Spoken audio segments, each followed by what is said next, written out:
Welcome back to my YouTube channel जिसका नाम है Santosh sir live classes. Guys आप देख रहे हैं अपने प्यारे से चैनल, और इस चैनल पर आज गाइस जब भी हमारे सामने एक फेलियर शब्द आता है, मीन्स ऐसा शब्द जो हमें एक निगेटिव फीलिंग देता है, फेलियर।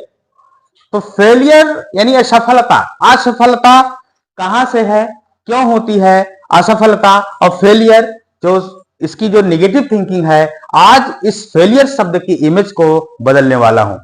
देखिए, लाइफ में जब भी कोई व्यक्ति असफल होता है तो उस असफलता के पीछे बहुत सारी कमियां होती हैं। उन कमियों को अगर उजागर किया जाए और उस कमियों पर काबू पा लिया जाए तो हम असफल नहीं रह सकते हैं, यानी फेलियर नहीं हो सकते हैं। आज इस वीडियो की शुरुआत मैं एक छोटी सी कहानी से शुरू करता हूं।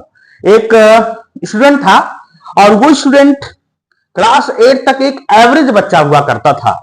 एक एवरेज मतलब औसतन, और उसके जो ग्रेड होते थे हमेशा डी सी, है ना, इस तरीके के ग्रेड आया करते थे एग्जाम्स में। कोचिंग्स में भी इस तरीके से उसके जो रिजल्ट होते थे काफी पुअर होते थे, काफी डांट लगती थी घर से भी और स्कूल से भी उसे लगती थी। धीरे धीरे 9th क्लास आया, थोड़ा सीरियस होने लगा और 10th आते ही उसकी मेहनत कुछ रंग लाई और वो 90+% के मार्क्स से उत्तीर्ण होता है। और जब 10th उत्तीर्ण होता है तो 11th में जाते ही उसके सपने जो बड़े दिखने लगते हैं, और वो सपना था उसकी IIT, जो ये मीन्स ये जो एग्जाम्स होते हैं जो इंडिया के सबसे टफेस्ट एग्जाम्स में आते हैं, उसे क्रैक करने की। और उसी सपनों में वो 11th जो है बीत गया और 12th भी बीतने ही वाला था। कुछ ही महीने बचे थे, 4-5 महीने बचे थे, और वो अपने सिलेबस के अकॉर्डिंग कुछ भी तैयारी उसकी नहीं हो चुकी थी और वो एकदम अपने आप को इंटरमीडिएट क्लास के सिलेबस के अकॉर्डिंग जीरो समझने लगा था। अब उसके सामने दो रास्ते बचे थे, यानी कि समय कम था और 12th की जो तैयारी थी वो बिल्कुल ना के बराबर थी।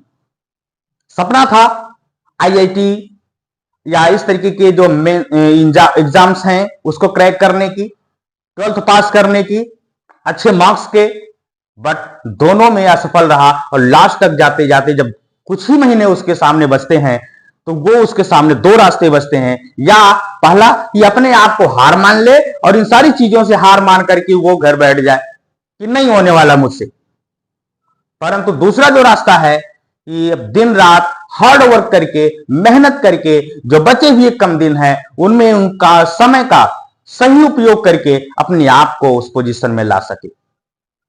उस बच्चे ने ऐसा ही किया, दूसरा जो ऑप्शन था उसको चुना और उस ऑप्शन में उसने दिन रात मेहनत किया लगन से और 12th का एग्जाम दिया और IIT इसका एग्जाम देता है और अच्छे मार्क्स से जो है 12th यानी कि 90+% से वो जो है अपने 12th के एग्जाम को और साथ ही साथ IIT को भी क्रैक करता है। तो ये हमें ये बताती है, ये स्टोरी हमें कुछ बताती है कि बच्चे जो असफल होते हैं असफलता के बाद भी सफल हो सकते हैं।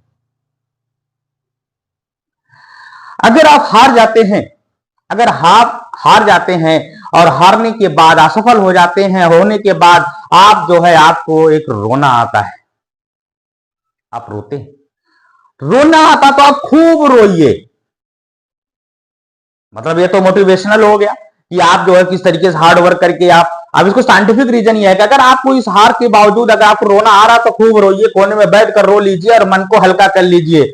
और जब आपका मन हल्का हो जाए तो फिर आप जो है कुछ मेथड्स अपनाइए और कैसे उन कमियों को दूर कर सकते हैं। तो जो फर्स्ट मेथड आप अपनाएंगे, आप फर्स्ट मेथड में क्या करेंगे कि जितना रोना हो रो लीजिए, मन जब हल्का हो जाए तो सेकंड मेथड आप अपनाएंगे कि आपको एक पेपर लेना है और उस पेपर पे जितनी आपकी गलतियां हैं 1 2 3 4 यानी 5 जो है ऐसे रीजंस, 5 ऐसी गलतियां ढूंढना है। उन गलतियों को, जिन गलतियों की वजह से आपकी पढ़ाई सही नहीं हो पा रही है, जैसे सोशल मीडिया प्लेटफॉर्म हो गया, इंस्टाग्राम हो गया, फेसबुक हो गया, व्हाट्सएप हो गया, या और कुछ एनी और भी रीजन हो सकते हैं, पर्सनल रीजन भी कुछ हो सकते हैं, आप उस कागज पर नोट कीजिए ये 5 गलतियां आप उस पर नोट करिए जिसकी वजह से आपने अपने समय को इन चीजों पे लगाया है, जिसकी वजह से आप जो है अपने एग्जाम्स में जो है असफल हुए हैं। जब आप उन 5 चीजों को नोट करते हैं, फिर आपका थर्ड स्टेप शुरू होता है। अच्छा, हो सकता है कुछ पर्सनल रीजन भी हो सकते हैं। क्या करना है कि पर्सनल रीजन को, मान लीजिए अगर है कुछ ऐसी चीजें जो आप इसको शेयर नहीं कर सकते हैं पेरेंट्स को, तो आप उसको नोट करके उस पेपर को क्या करिए, अपने बुक में रख लीजिए, अथवा आप उसको डेस्क पे चिपका दीजिए। ध्यान रहे डेली आप उसको देखिए कि ये गलतियां रही जिसकी वजह से हम यहाँ पे हैं। तो हमें क्या करना है, तीसरा मेथड अपनाना है कि इन गलतियों पर काम करना है। ये जो गलतियां हैं, इन गलतियों से हमको सीख लेना है। यानी कि अब हमको ये पहली गलती नंबर 1 नहीं करना है, नंबर 2 दूसरी गलती नहीं करना, थर्ड नहीं करना, फोर्थ नहीं करना, फिफ्थ, हमें अब ये गलती करना ही नहीं करना है।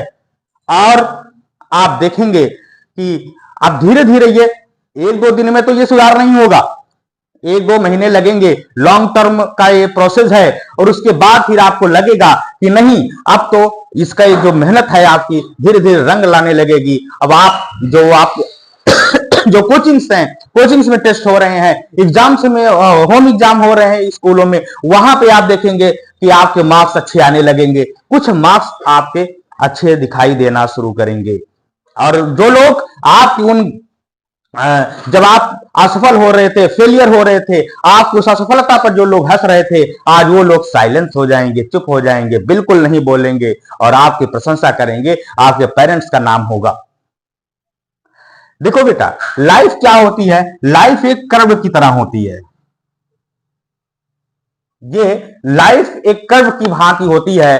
कर्व मीन्स एक ग्राफ, ऐसा ग्राफ कि जब हम असफल होते हैं, असफल होने पर हम एकदम निचले पायदान पे आ जाते हैं, हम यहां पे आ जाते हैं और यहां से फिर हमको ऊपर उठना होता है। और यहीं पे क्या करते हैं, कुछ लोग अपने आप को इंड समझ लेते हैं, अपने आप को हारा हुआ समझ करके के उस रास्ते को बंद कर देते हैं, ब्लॉक कर देते हैं और आगे नहीं बढ़ पाते हैं। लेकिन असल जिंदगी जो टॉपर्स रहे हैं, जो सफल हुए हैं, ऐसे जो बच्चे हैं, जो लोग हैं, उनकी कहानी अब यहीं से शुरू होती है। आप ध्यान दीजिएगा, जब भी आप पेड़ पर चढ़ते हैं, जब भी आप ऊपर कहीं चढ़ते हैं, आपको नॉर्मली चलने से और ऊपर चलने की जो तुलना में आपको ज्यादा एनर्जी की आवश्यकता होती है। तो जाहिर सी बात है, जब आप नीचे हैं तो इससे आप ऊपर चलने में कुछ एनर्जी वेस्ट कीजिए, कुछ और ताकत लगाइए, कुछ और अपने आप को जो है मेहनत कीजिए, ताकि आप टॉप पर पहुंच सके।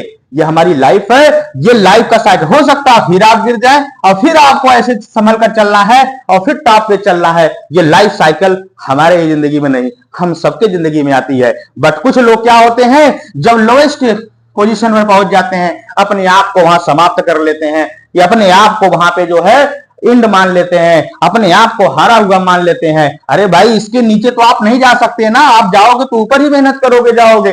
तो हमें क्या करना है, मेहनत करके हमको इंड वाले पोजीशन पर नहीं रहना है, बल्कि हमें जो है इसकी जो चोटी वाली पोजीशन है वहां पे पहुंचने के लिए आपको आगे बढ़ना है। ठीक है, और गलतियों को सुधारते हुए आप आगे बढ़ेंगे, मेहनत करेंगे, तो आप उस पोजीशन पर पहुंच सकते हैं।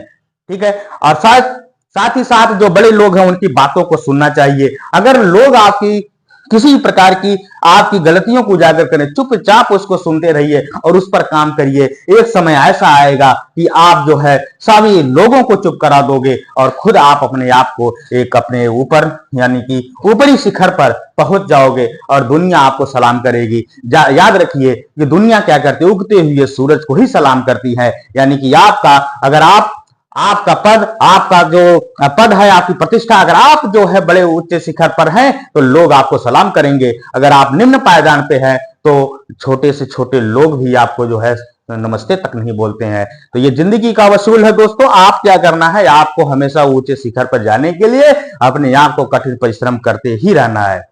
तो ध्यान दीजिए, आपको क्या करना है, थोड़ा नजदीक आ जाइए, इस मेरी बात को ध्यान से सुन लीजिए। अगर आपके लाइफ में इस प्रकार की कोई गलती हो, उन गलतियों को पेपर्स पर नोट कीजिए और उस पेपर्स पर नोट करके अपने डेस्क पर चिपका करके साथ ही उस पर काम करना शुरू कर दीजिए कि नहीं, अब ये गलती मुझे नहीं करना है। आने वाले समय में उसका एक बेहतरीन रिजल्ट आपके सामने होगा।